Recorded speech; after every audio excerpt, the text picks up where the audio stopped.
J'étais machiniste de théâtre, parce qu'à l'époque, au théâtre, on faisait travailler des gens qui étaient un peu artistes. Je discutais avec une personne qui était aussi machiniste, et puis il m'a dit d'aller voir une exposition. Donc je suis allé voir une exposition de Rauschenberg, qui exposait à Paris, dans la galerie Saint-Label. J'ai découvert un monde, j'ai rien compris du tout, mais ça m'a intrigué.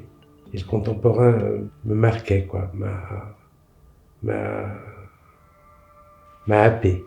La plus grande émotion que j'ai, c'est avec les dernières œuvres de Dubuffet.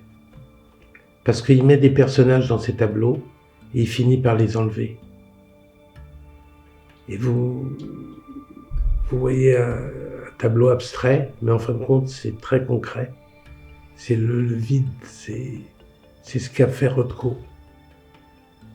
Alors je sais qu'il y a des gens qui vont hurler en parlant de Rothko et de Dubuffet, mais moi je trouve qu'il y a un lien entre les dernières œuvres de Dubuffet et Rothko. On rentre dans la peinture, et les personnages s'effacent, et c'est nous qui regardons la peinture. Vous savez, dans un tableau réussi, il y a une énergie qui se dégage, et qui fait que le tableau, il reste vivant.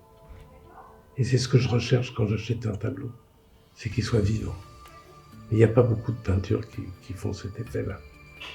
Wet'suwet'en, c'est une aventure incroyable parce que j'ai vraiment ressenti tout de suite l'intérêt de cet artiste. J'ai ressenti quelque chose de fort. Et il y avait une exposition, c'était une exposition sur l'abstraction de Wet'suwet'en. Et Wet'suwet'en est un peintre qui utilise la machine à photocopier. Il n'utilise pas de pinceau. Ces tableaux, ils étaient tous noirs. Et moi, je suis arrivé et le premier jour, tout le monde avait acheté des tableaux noirs. Et moi, j'ai choisi la peinture où il n'y a pratiquement rien, où la machine commence à faiblir et commence à faire que des traits séparés et puis du noir. Ce tableau n'était pas vendu parce qu'il n'intéressait personne, parce qu'il y avait moins de matière que les autres. Et pour moi, c'était le plus beau tableau de l'exposition. Parce qu'on voyait vraiment la fragilité de la machine.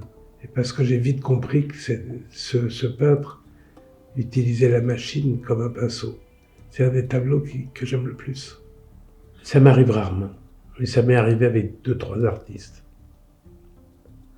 Basquiat, Wet'suwet'en. J'ai eu un coup de foudre aussi pour Tillmans.